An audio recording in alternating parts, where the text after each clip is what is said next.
Selamat pagi untuk semua kelas 12 IPA dan IPS SMA Negeri 76. Selamat bertemu kembali pada tahun ajaran 2020-2021. Syukur kepada Tuhan Yang Maha Kuasa karena sampai hari ini kita bisa sehat dan bisa bertemu dalam pembelajaran biologi. Walaupun kita tidak bertemu namun secara daring atau PJJ, tapi tetap kita adalah warga SMA 76 yang mempunyai cita-cita yang bersama untuk maju. Saat ini saya sebagai guru biologimu, yaitu sudah kenal ya, Bu Rosmaida Nebaho. Nah, akan memperkenalkan yaitu yang namanya kompetensi dasar dan indikator yang akan kita pelajari selama 1 semester ini.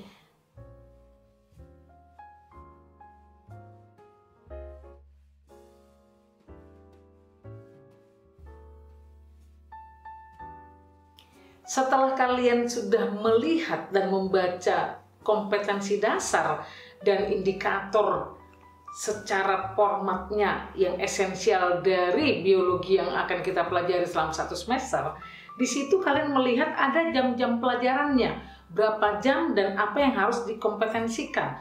Antara lain salah satu contohnya misalnya, dalam waktu dekat kita adalah pertumbuhan dan perkembangan. Nah, di situ kita mempelajarannya ada 4 jam di situ. Nah, di sini kita melihat yaitu bahwa yang harus kalian perhatikan, kalian harus siap tentang yang namanya apa itu pengertian pertumbuhan dan pengertian daripada perkembangan.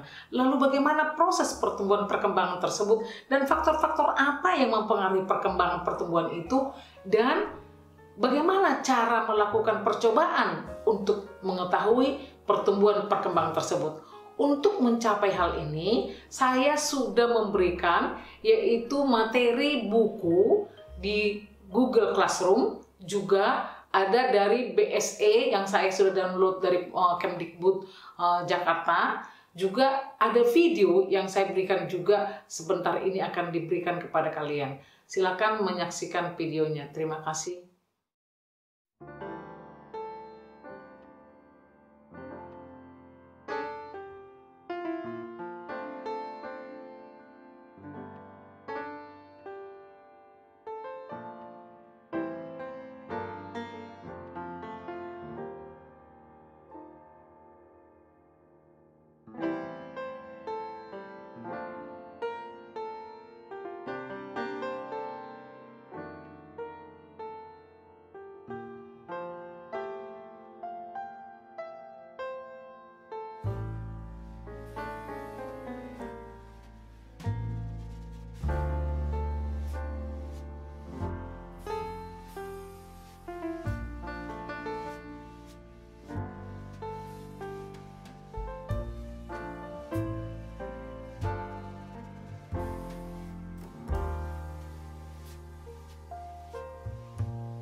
setelah kalian memperhatikan video pertumbuhan dan perkembangan tadi, maka di situ kalian melihat yaitu pengertian daripada pertumbuhan dan perkembangan.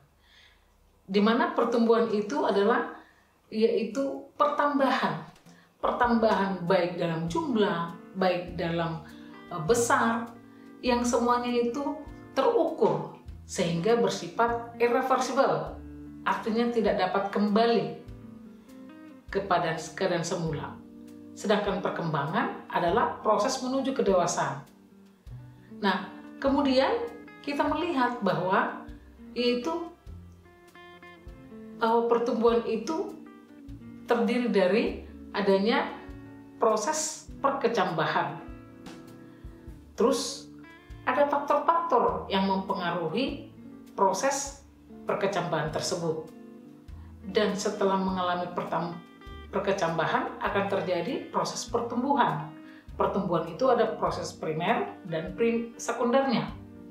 Nah, sekarang kita mau melihat yaitu bahwa yang namanya faktor-faktor yang mempengaruhi itu ada faktor internal, ada faktor eksternal.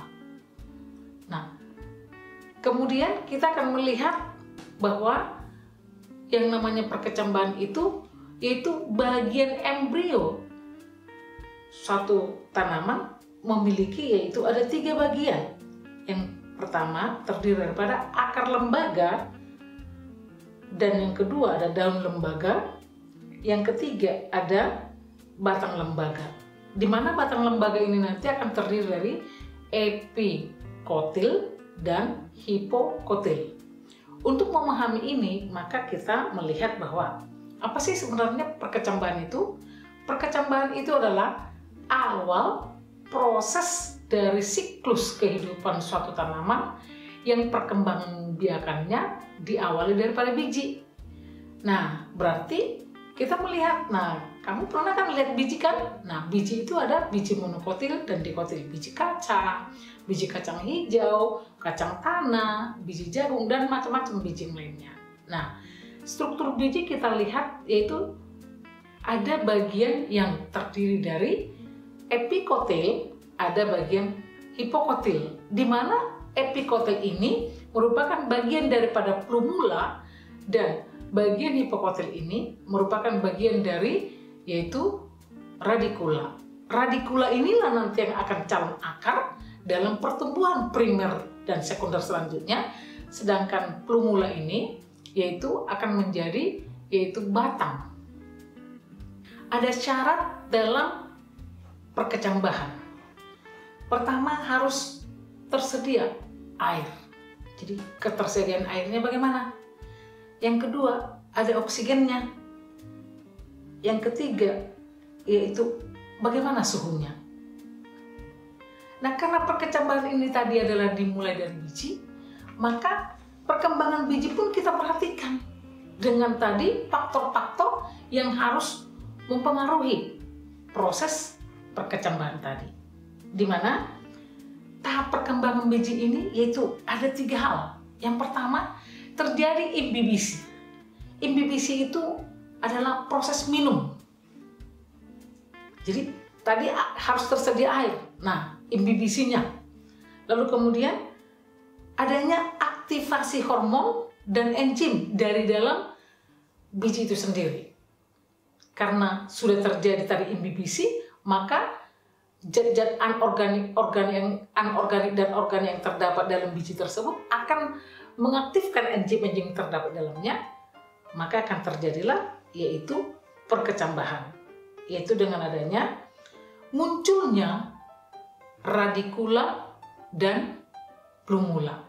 Nah, di mana radikula dan plumula ini yaitu terjadi dari biji. Nah, bagian tadi bijinya sudah kalian lihat ada yang namanya hipokotil, epikotil. Sehingga kita lihat epikotil itu merupakan bagian plumula, hipokotil itu merupakan bagian dari radikula. Di mana radikula adalah untuk pertumbuhan akar selanjutnya, sedangkan plumula pertumbuhan batang selanjutnya. Kemudian dari tipe perkecambahan ini, tipe pertumbuhan perkecambahannya ada dua. Apabila tipe perkecambahan itu munculnya ada di atas tanah, namanya perkecambahan epigial. Kalau dia yaitu ada di bawah tanah, namanya perkecambahan hipogeal. Setelah selesai perkecambahan ini, sudah melakukan imbibisi, sudah aktivasi, dan sudah muncul radikula plumula, di mana proses tersedianya tadi airnya, suhunya, kemudian oksigennya, maka akan terjadilah pertumbuhan primer dan sekunder. Pertumbuhan primer ini yaitu adalah pertumbuhan memanjang,